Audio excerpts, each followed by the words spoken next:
একটা সামারি চাই, তারপর আমার ব্যাংক অ্যাকাউন্টগুলোর ব্যাপারে ডিটেইলস দিব।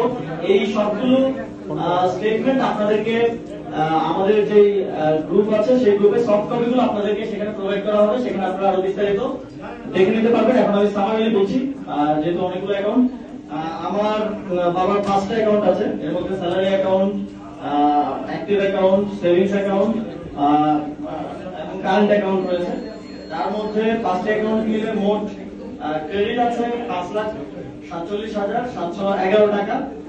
কিন্তু আমার বাবার সার্ভিস লোন আছে, তিনি যেহেতু শিক্ষক, তিনি 10 লাখ টাকার একটা সার্ভিস লোন নিয়েছিলেন, যেটা প্রতি মাসে কেটে ওনার স্যালারি থেকে কেটে নেওয়া হয়। সার্ভিস লোন এখনো পেমেন্ট বাকি আছে 6,39,746 টাকা।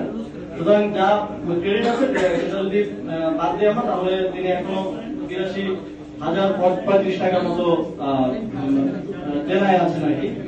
আর আমার মায়ের একটা অ্যাকাউন্ট আছে, সেখানে 21,154 টাকা আছে। আমার স্ত্রীর একটা অ্যাকাউন্ট আছে, সেখানে 613 টাকা আছে।